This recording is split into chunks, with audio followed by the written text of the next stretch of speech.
Dans cette vidéo, je te donne 3 universités publiques ici en Turquie où tu peux facilement obtenir ton admission.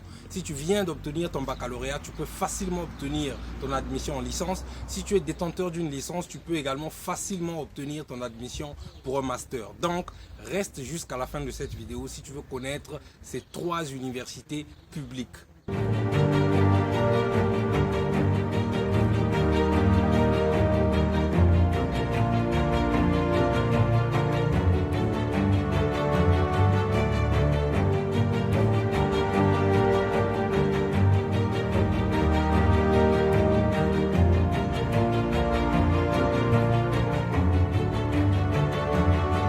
Bonjour les amis, si vous me découvrez pour la première fois, je m'appelle Arel Venus, entrepreneur résident en Turquie. Je suis également le fondateur de Venus Global Academy, une structure qui vous assiste dans vos démarches d'études à l'étranger. Pour les étudiants qui souhaitent venir étudier ici en Turquie, j'ai conçu un document qui s'appelle « Les 5 bonnes raisons d'étudier en Turquie ». C'est un document PDF qui vous permet d'avoir de plus amples informations sur la Turquie, notamment le coût de la vie, le coût des études, le coût du loyer et d'autres informations relatives à la Turquie. Donc, si vous êtes intéressé à obtenir ce document, n'hésitez surtout pas de me contacter à travers mon numéro WhatsApp qui s'affiche à l'écran. Je vais pouvoir vous envoyer ce document gratuitement. Et pour les étudiants qui souhaitent aller étudier en Pologne, sachez que nous travaillons également avec une prestigieuse université polonaise qui s'appelle Vistula University. C'est une université qui vous garantit un job étudiant durant tout votre parcours académique au sein de cette université. Donc, si là aussi vous êtes intéressé d'aller étudier en Pologne, n'hésitez pas de me contacter toujours à travers mon numéro WhatsApp qui s'affiche en bas de l'écran. Et pour les professionnels qui souhaitent aller travailler à l'étranger, nous avons un programme des permis de travail pour des pays comme la Pologne, la Hongrie, la République tchèque, la Lituanie et même ici en Turquie, sans oublier la Slovaquie. Donc, si vous êtes intéressé à obtenir un permis de travail authentique, veuillez me contacter à travers mon numéro WhatsApp qui s'affiche en bas de l'écran. Je vais pouvoir vous aider à obtenir dans les délais impartis votre permis de travail et vous donner toutes les informations, tous les détails nécessaires et le processus à suivre pour bien évidemment aller faire votre demande de visa. Donc, si là aussi vous êtes intéressé à pouvoir obtenir ce permis de travail, n'hésitez surtout pas de me contacter toujours à travers mon numéro WhatsApp qui s'affiche en bas de l'écran. Je vais pouvoir vous assister dans votre processus. Alors, dans cette vidéo, je vais vous donner les noms de 3 universités publiques ici en Turquie où vous pouvez très facilement obtenir votre admission en maximum 10 jours. Ce sont pour moi 3 universités publiques et qui coûtent moins cher, n'est-ce pas, en ce qui concerne les études ici en Turquie. Donc, restez jusqu'à la fin de la vidéo car la première université est juste beaucoup plus intéressante que les 2 premières qui vont suivre. Mais tout de moins, les 3 universités, à mon avis, sont très moins chères et faciles d'accès, surtout en ce qui concerne les documents à fournir, etc. Mais avant d'en arriver là, je vais vous expliquer comment est-ce que la Turquie est arrivée à construire autant d'universités.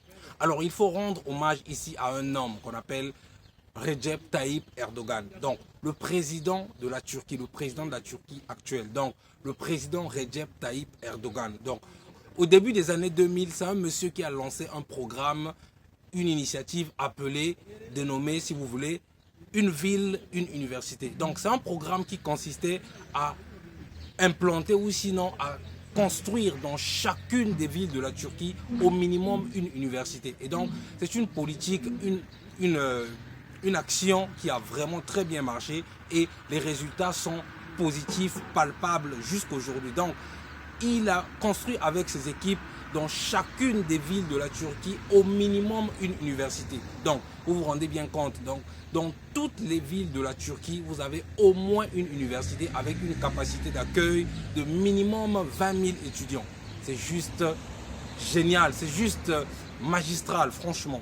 Alors, c'est une politique que je pense, même nos pays en Afrique, notamment l'Afrique subsaharienne, nous pouvons copier ce genre de politique. Parce que vous savez, aujourd'hui, dans beaucoup de nos pays, nous n'avons vraiment pas assez d'universités. Et généralement, les universités sont situées dans des grandes villes ou des capitales, n'est-ce pas? Ce qui fait que dans certaines villes des pays où à l'intérieur, il n'y a souvent pas d'université, et ben, qu'est-ce qui se passe? Il y a souvent un flux massif des étudiants après avoir obtenu leur baccalauréat.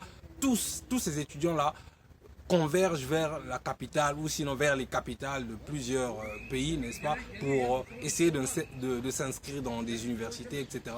Ce qui fait que parfois les universités deviennent saturées, les campus débordés, etc. Donc c'est une politique que les Africains, les pays africains peuvent également adopter, ce qui fait que ça va désengorger les grandes villes, désengorger les universités qui existent, etc. Donc je trouve que c'est vraiment une politique salutaire. Donc je reviens à ce que je disais tout à l'heure par rapport au président Erdogan. Donc après avoir construit ces universités-là, n'est-ce pas, ça a vraiment mis en valeur les villes de la Turquie, même les villes les plus petites qui à l'époque, il y a plus de 20 ans, ressemblaient à des villages, excusez-moi, mais aujourd'hui sont devenues des villes attractives. Et ce qui est encore génial dans ce qu'il a fait, c'est qu'il a pensé en grand. Il n'a pas voulu construire des petites universités comme dans des petites villes où les autres pourraient se dire, bon voilà c'est une petite ville, donc construisons une petite université. Non, ils ont vu les choses en grand. Ils ont construit des grandes universités, même dans des petites villes. Alors, conséquence, aujourd'hui, même ces petites villes-là, aujourd'hui, deviennent attractives. Aujourd'hui, je suis dans une petite ville qu'on appelle Karabük, mais vous avez une très grande université ici qui s'appelle l'université de Karabük. Et généralement, toutes ces universités-là portent les noms des villes. Et donc, c'est ce que le président Erdogan a fait. Et aujourd'hui, vous avez dans chacune des villes de la Turquie, au minimum, une université. Donc, c'est vraiment une politique qui a payé, une politique salutaire. Et c'est d'ailleurs ce qui lui a valu un soutien indéfectible d'une grande partie de la jeunesse. Parce que c'est un projet dans lequel une grande partie de la jeunesse turque s'est retrouvée. Rendez-vous compte que vous êtes dans une petite ville et quelques années plus tard, vous voyez implanter une prestigieuse université avec les infrastructures qui répondent aux normes internationales, les laboratoires à dernière technologie, etc. Et puis, ce sont des universités qui n'ont rien à envier avec les universités qui sont dans des grandes villes comme Istanbul, Ankara, Izmir, etc. Parce que c'est quasiment les mêmes plans, les mêmes universités avec les mêmes spécialistes qui enseignent dans ces différentes universités. Donc, salut, chapeau à monsieur le président Recep Tayyip Erdogan pour ce magnifique projet qui aujourd'hui d'ailleurs attire beaucoup plus les étudiants internationaux qui parfois n'ont pas assez de moyens pour aller dans d'autres pays européens, etc. préfèrent venir étudier en Turquie parce que, il faut le dire, la Turquie aujourd'hui devient une destination plus ou moins incontournable en matière d'études supérieures parce que bien évidemment ce sont des études de qualité mais avec des coûts assez faibles, n'est-ce pas? Donc voilà d'entrée de jeu ce que je voulais d'abord vous faire remarquer par rapport aux universités de la Turquie. Maintenant on va passer aux 3 universités qui vont vous accepter sans trop tenir compte de certains critères parce que oui, en Turquie beaucoup d'universités publiques ont des critères de sélection bien spécifiques. Ça va être des critères d'âge, n'est-ce pas? Parce qu'avec certaines universités, à plus de 22 ans, c'est difficile de trouver une admission en licence. Il y a certains critères comme le critère du diplôme. Avec quelle moyenne aviez-vous obtenu votre diplôme? Certaines universités aujourd'hui exigent jusqu'à 70%, c'est-à-dire 12 de moyenne, n'est-ce pas? Et vous avez parfois un troisième critère, le critère des années creuses, c'est-à-dire après avoir obtenu votre baccalauréat, vous ne devriez pas avoir fait 4 années successives sans aller à l'école, n'est-ce pas? Mais les 3 universités que je m'apprête à vous citer ne tiennent pas compte de tous ces critères, n'est-ce pas? Alors, au numéro 3 ici, c'est l'université de Bartın. Ça s'écrit Bartın ou Bartın, mais ça se lit ou ça se prononce Bartın en turc.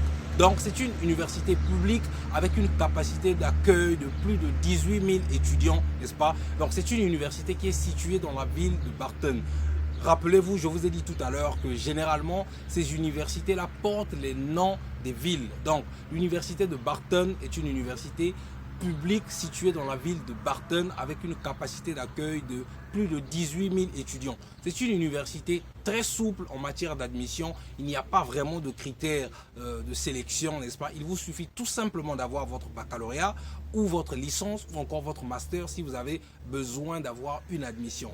Une très belle université située dans une très belle ville, n'est-ce pas? Donc avec un coût de la vie très réduit comparé à d'autres villes de la Turquie comme Istanbul ou encore Ankara. Au numéro 2, j'ai placé l'université de Bolou, qui est une université publique située dans la ville de Bolou. Là aussi, une prestigieuse université avec une capacité d'accueil de plus de 18 000 étudiants. Une très belle université. Si vous êtes intéressé, n'est-ce pas, vous pouvez obtenir une admission très facilement dans cette université. Et au numéro 1, je pense que j'ai déjà parlé de cette université sur cette chaîne. Il s'agit de l'université de Gumuchane, située dans la ville de Gumuchane, n'est-ce pas? Une très belle université avec une capacité d'accueil, là encore, de plus de 20 000 étudiants, n'est-ce pas? Si vous êtes intéressé à obtenir une admission dans cette université, les amis, c'est maintenant, n'est-ce pas? Parce que là, nous sommes en août. Bientôt, c'est la grande rentrée, donc dépêchez-vous. Si vous êtes intéressé à obtenir une admission dans l'une de ces 3 universités, c'est maintenant les amis. Je vais répéter, je répète pour une meilleure compréhension. Si vous souhaitez obtenir une admission dans des universités publiques ici en Turquie, je vous recommande 3 universités publiques où vous pouvez très facilement obtenir des admissions et surtout en très peu de temps. Au numéro 3, j'ai placé l'université de Bartın dans la ville de Bartın. Au numéro 2, j'ai placé l'université de Bolou, située dans la ville de Bolou. Et au numéro 1, j'ai placé l'université de Gumuchane, située dans la ville de Gumuchane. En maximum 12 jours, voire moins, vous pouvez obtenir votre admission dans l'une de ces 3 universités. Pensez-y pour des personnes surtout qui n'ont pas assez de ressources financières, mais qui souhaitent aller faire des études qualitatives à l'étranger. Pensez à l'une de ces 3 universités. Et si vous êtes intéressé à obtenir votre admission dans l'une de ces 3 universités, bien évidemment, mon numéro WhatsApp s'affiche à l'écran. Contactez-moi et vous allez pouvoir obtenir gain de cause en très peu de temps. Voilà ce que je tenais à partager avec vous aujourd'hui. La Turquie, aujourd'hui, qu'on le veuille ou non, reste une destination incontournable en matière d'études supérieures à faible coût. Donc, c'est une réalité, c'est un fait, les amis, que vous le vouliez ou non. Donc, si vous aussi vous êtes intéressé à venir étudier ici, vous savez ce qu'il vous reste à faire, contactez-moi et je vais vous aider à pouvoir obtenir votre admission. Si vous avez aimé la vidéo, vous savez ce que vous devez faire, liker, commenter, partager pour que cette vidéo atteigne le plus grand nombre de personnes. Et une petite remarque avant de terminer, j'ai remarqué que vous êtes de plus en plus nombreux à suivre mes vidéos, mais de moins en moins vous vous abonnez. Donc, s'il vous plaît, abonnez-vous parce que l'objectif de cette année, c'est d'atteindre au moins 10 000 abonnés. Je compte sur vous parce que je sais que nous pouvons relever ce défi. Donc, relevons-le ensemble. Et quant à moi, je vous dis bye bye. On se retrouve dans une prochaine vidéo.